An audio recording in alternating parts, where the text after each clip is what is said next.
बिस्मिल्लाहिर्रहमानिर्रहीम। अस्सलाम वालेकुम व्यूवर्स। उम्मीद है आप सब लोग ठीक होंगे, खैर आफियत से होंगे। मैं अली मोहम्मद और आप देख रहे हैं अली फ्लिक्स।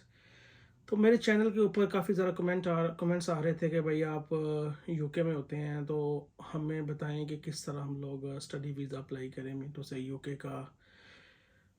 बेसिकली सवाल ये थे कि हम यूके के लिए अप्लाई करें कि ऑस्ट्रेलिया के लिए अप्लाई करें। मीन टू से नाउ-अ-डेज़ जो अभी सिचुएशन बन गई हुई है यूके के लिए, तो कौन सा ऐसा कंट्री होगा जो एजुकेशन के लिए या आपको मूव करने के लिए पाकिस्तान से या इंडिया से अब्रॉड, कौन सा कंट्री जो आपके लिए बेहतर रहेगा। तो मैंने सोचा मैं इसके लिए एक प्रॉपर वीडियो बनाता हूँ, जो मेरा यहाँ पे एक्सपोजर है, जो कुछ मैंने यहाँ पे फेस किया है, वो मैं उन लोगों को बता सकता हूँ अच्छे तरीके से कि इस टाइम कौन सा कंट्री आपके लिए बेहतर है और आप किस कंट्री में मूव हो। ठीक है, तो बात कर लेते हैं। बेसिकली तीन कंट्रीज़ हैं जहाँ पे एशियंस मेजोरिटी हम लोग जाते हैं। तीन कंट्रीज़ में है, यूके है, यूनाइटेड किंगडम, ऑस्ट्रेलिया है और कनाडा है। तीन कंट्रीज़ हैं। तो कनाडा जो है वो लाइक अगर 100% 100% बच्चों में से में जा रहे हैं तो ऑलमोस्ट 5% लोग जो है वो कनाडा मूव होते हैं। और लाइक जो रिमेनिंग रेशो है लाइक 47 लगा लें आप, या 45% लगा लें आप, वो जो रेशो है वो ज़्यादा मूव होती है ऑस्ट्रेलिया में और यूके में। तो बात कर लेते हैं कि कौन सी डिग्री, कौन सा कंट्री जो इस समय आपके लिए बेहतर है। तो लोग डिग्री करने के लिए आते हैं दो किस्म की, एक होती है एमफिल के लिए और दूसरा आते हैं वो बैचलर के लिए। दो किस्म की डिग्री होती है। मेजोरिटी पीएचडी के लिए भी लोग आते हैं, लेकिन मेजोरिटी जो बच्चे आते हैं वो पीएचडी के एमफिल के लिए और आते हैं जी बैचलर के लिए।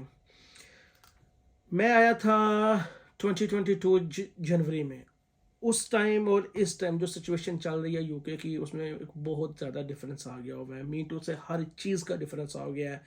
फीस का, अकोमोडेशंस का, आपके खाने पीने का खर्चा, ट्रैवलिंग, ईच एंड एवरीथिंग जो है ना उसमें काफ़ी ज़्यादा जो है ना वो डिफरेंस आ गया हुआ है।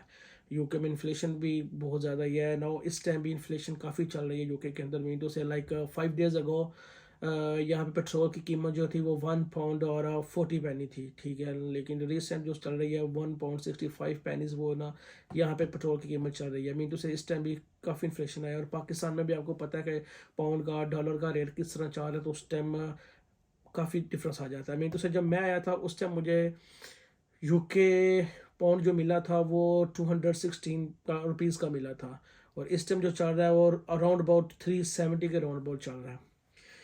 चलिए बात शुरू करते हैं, डिस्कस कर लिया कौन सा कंट्री और क्यों और किस लिए वो बेहतर है। हम चूज़ करते हैं दो कंट्रीज, यूके एंड ऑस्ट्रेलिया। 2022 में जब मैं आया था उस टाइम मेरी यूनिवर्सिटी जिधर मैं पढ़ रहा था उसकी फ़ीस थी 15,000 पाउंड, ऑलमोस्ट 15,000 16,000 पाउंड फीस थी। और स्कॉलरशिप भी अच्छा खासा मिल जाता था। लाइक मुझे 6,000 पाउंड स्कॉलरशिप मिला था, तो मेरी फ़ीस रह गई थी ऑलमोस्ट 10,500 पाउंड रह गई थी, जिसमें से हाफ मैं पे कर रहा था और हाफ मैंने इधर आके दी थी। अब इस टाइम उस यूनिवर्सिटी की फ़ीस है 23,000 पाउंड। 23 लाइक 15-16,000 से 23,000 पाउंड पे फीस वो चली गई है। और आप उसमें से 500,000 जो है वो स्कॉलरशिप निकाल दे, रिमेनिंग फीस आपकी 18,000 पाउंड रह जाएगी। 18,000 पाउंड फीस, और दूसरा 18,000 पाउंड फीस है और आपने ऑलमोस्ट 50%, कुछ यूनिवर्सिटी 50% और कुछ यूनिवर्सिटी 70% फीस जो आप पे करेंगी तो आपको कैश लेटर इशू करेंगे। कैश लेटर वही कि जिसके ऊपर आपको एम्बेसी वीज़ा देती है। ठीक है, क्लियरेंस लेटर जो होता है वो आपको पे करेंगे। और ऑलमोस्ट ये पूरे यूके में हर यूनिवर्सिटी का ये रूल बन गया हुआ है। मेजोरिटी यूनिवर्सिटी जो है वो 70% फीस वो ना वो पहले ले रही हैं, फिर वो कैश इशू करती हैं।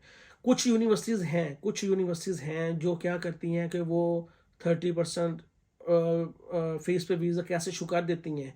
लेकिन उनका यह है कि जब आपने यूके आना है तो रजिस्ट्रेशन से पहले आपने 50% या 70% फीस पूरी करनी है, ताकि आप लोगों की रजिस्ट्रेशन हो सके। अगर रजिस्ट्रेशन नहीं होगी तो आप यूनिवर्सिटी नहीं जाएंगे, आपकी अटेंडेंस नहीं होगी तो होम ऑफिस आपको डिपोर्ट कर देगा।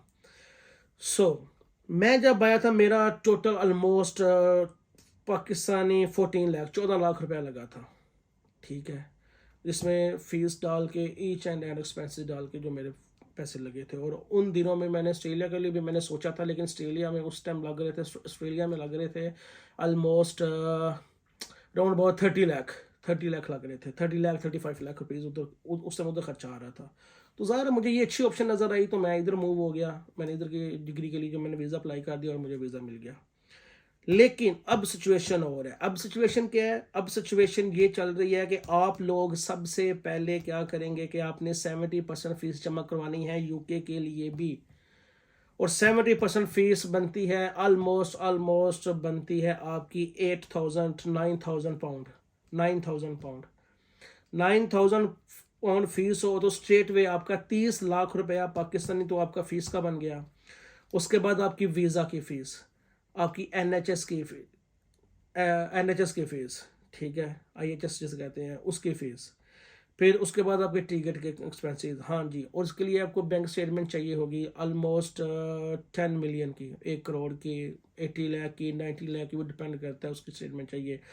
अगर तो वो आपके पास है तो ठीक, नहीं तो 5-6 लाख रुपए की आपको वो भी बनवानी पड़ेगी, ठीक है। और ये टोटल एक्सपेंसेस इस टाइम राउंड पे 40 से 45 लाख रुपया यूके की डिग्री के लिए लग रहा है। और यूके की डिग्री के लिए और आपको कितना 1.5 साल का वीज़ा 2 साल का वीज़ा मिलेगा, उसके बाद पीएसडब्ल्यू या 2 साल का पीएसडब्ल्यू मिलेगा। इसमें ये भी है कि अब आप कुछ बच्चे आते थे, चले ये मैं इंशाल्लाह अगले वीलॉग में इस पर बात करूंगा कि जो बच्चे आके टीयर 2 पे, मीन टू से हमारा टीयर 4 होता है, जो स्टडी वीज़ा होता है वो टीयर 4 होता है, और वर्क वीज़ा जो होता है वो टीयर 2 होता है। वो टीयर 2 के ऊपर आपके आके स्विच कर जाते थे, टीयर 2 के ऊपर आके स्विच कर जाते थे। लेकिन अभी होम ऑफिस ने वो पाबंदी लगा दी है, कोई बच्चा भी अब टीयर 2 के ऊपर स्विच नहीं कर सकता जब तक वो टीयर 4 कंप्लीट ना करे। सो इसका मतलब ये है कि अगर आपने यूके आना है और यूके स्टडी वीज़े पे और यूके रहना है तो आपको 110% आपको डिग्री कंप्लीट करनी पड़ेगी। डिग्री कंप्लीट करेंगे तो आपका यूके में फ्यूचर है, अदरवाइज आपका कोई फ्यूचर नहीं है। सो अब 45 लाख में 40 लाख में आपको यूके दे रहा है, ऑलमोस्ट समझ लें आप डिग्री कर लिया 4 साल का वीज़ा, ठीक है। ये मैं एमफिल की बात कर रहा हूँ। सेम अब बात कर लेते हैं जो बैचलर करने के लिए बच्चे आते हैं। मैं तो जो बच्चे बैचलर करने आते हैं मैं तो उन्हें सलूट पेश करता हूँ कि वो उनकी हिम्मत है कि वो किस तरह सरवाइव करते हैं। और 3 साल 4 साल वो, क्योंकि पहले उनका होता है पहला साल जो होता है क्या कहते हैं फाउंडेशन ईयर होता है उनका। फाउंडेशन ईयर के बाद उनकी फिर डिग्री शुरू होती है, 3 साल की डिग्री होती है, ऑलमोस्ट 4 साल। और 4 साल उन्होंने 1 साल के 15,000 पाउंड ऑलमोस्ट 52-53 लाख रुपीज़ जमा करवाने हैं। And it's so hard, it's too much hard. और मैं उन्हें सलूट पेश करता हूँ कि हिम्मत है उनकी कि और मेजोरिटी में तो से अगर 100 बच्चा और 100 में से ऑलमोस्ट 30% 25% जो बच्चे हैं वही डिग्री कर पाते हैं। बाकी क्या करते थे आके वीज़ा स्विच कर लेते थे, यहाँ से निकल जाते थे। तो इतने पैसे में आपको 4 साल का वीज़ा। अब देखा जाए, कंपेयर किया जाए ऑस्ट्रेलिया के साथ, तो ऑस्ट्रेलिया के साथ कंपेयर किया जाए यूके को, ऑस्ट्रेलिया में भी इस टाइम यही हिसाब चल रहा है। अगर उसमें आप डिग्री मास्टर्स करने जाते हैं, एमफिल करने जाते हैं, तो आपको ऑलमोस्ट 35-40 लाख में आपको वहाँ की पहले साल की पहले सेमेस्टर की फ़ीस पे करके इतना लग जाएगा। लेकिन उसमें फ़ायदा क्या है? यूके जो है ना यूके जो है ना वो आपको देता है 2 साल का tier 2 work visa after degree. जो ऑस्ट्रेलिया है वो आपको टीआर देता है 5 साल की, मीन टू से 2 साल का वीज़ा और 5 साल की आपको टीआर देता है। पैसे यूके में भी उतने लग रहे हैं, पैसे ऑस्ट्रेलिया में भी उतने लग रहे हैं। दूसरा, यूके में अगर आपने जाना है पीआर की तरफ, बहुत मुश्किल है, बहुत हार्ड है, बहुत लंबा अरसा है। As compare to UK, Australia की पीआर जो है वो इंतहाई आसान है। आपके पास टाइम काफ़ी होता है, इनफ टाइम होता है कि आप वहाँ पे जाके काम कर सकते हैं। मिनटों से पीआर के लिए अब काम काज अच्छा कर सकते हैं। दूसरा सबसे बड़ी बात जो उधर आपको 40 आवर्स पर वीक अलाउ है, आप 40 आवर्स काम कर सकते हैं ऑस्ट्रेलिया के अंदर, जो लीगल रूल है। यूके के अंदर आपको सिर्फ 20 आवर्स अलाउ है। 20 आवर्स से आप बुक के ऊपर ज़्यादा काम करेंगे होम ऑफिस आपको डिपोर्ट कर देगा। सो इस टाइम स्टूडेंट्स के लिए बहुत ज़्यादा हार्ड, क्यों? उन्होंने क्या करना है, ज़ाहिर है अगर जस्ट वो 20 आवर्स काम करेंगे तो आया वो अपनी फीसेस कैसे पूरी करेंगे, अपनी अकोमोडेशन कैसे पूरी करेंगे, अपने खाने पीने के खर्चे वो कैसे पूरे करेंगे?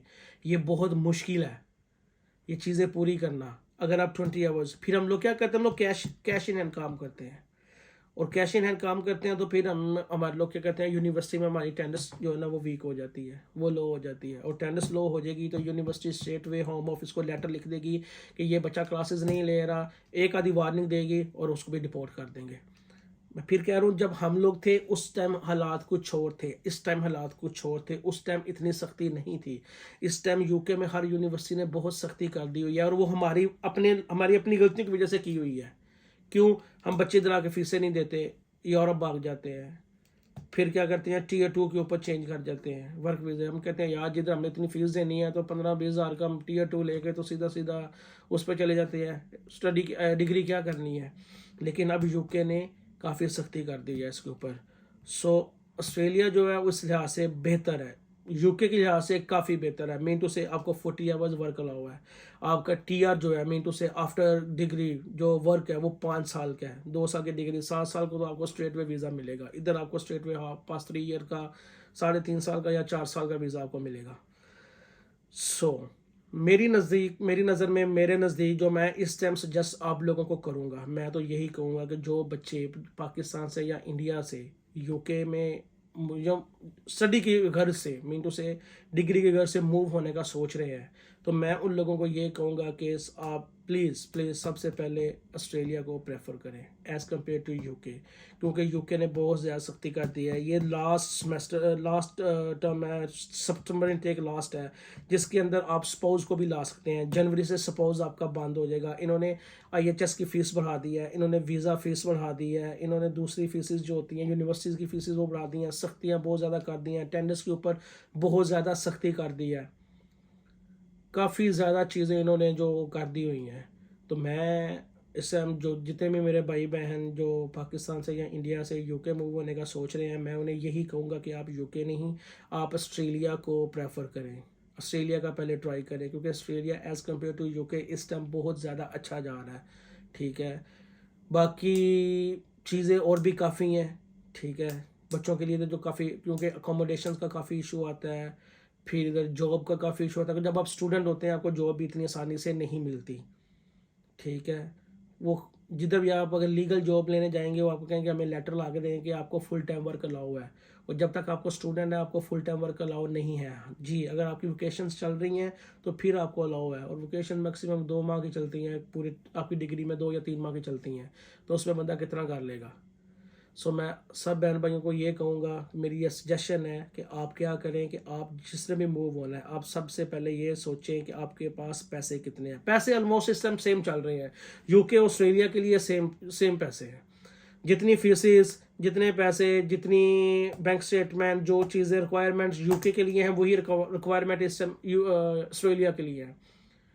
तो क्यों ना बंदा, एक मुल्क आपको 3.5 साल का, 4 साल का वीज़ा दे रहा है, एक मुल्क आपको 7 साल का वीज़ा दे रहा है, तो क्यों ना आप लोग उधर जाएं, मूव हो जाएं ऑस्ट्रेलिया में।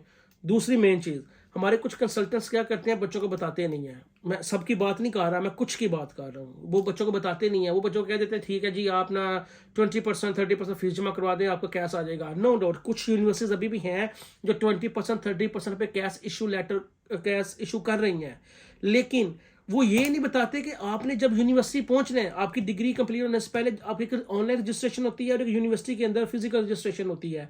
उस रजिस्ट्रेशन में वो आपसे पूछते हैं कि आप रिमेनिंग 70% रिमेनिंग जो फीस है वो जमा करवाएं, 70% या 50% फीस पूरी करें, वो ये कहते हैं। और इधर आके हम लोग फीस लेके नहीं आते, फिर हम कंसल्टेंट्स को गालियां देते हैं कि आपने बताया नहीं है। उन्होंने तो अपना काम कर लिया है, उन्होंने जब आपका एडमिशन करवा लिया, उनका जो यूनिवर्सिटी से कमीशन था वो उन्होंने ले लिया है। जो उन्होंने आपसे पैसे लेने अपने कंसल्टेंसी के, वो पैसे उन्होंने ले लिए हैं, उनकी तरफ से आपको क्लियर है, आप जो मर्जी करें, लेकिन आपको फीस जमा करवानी पड़ेगी।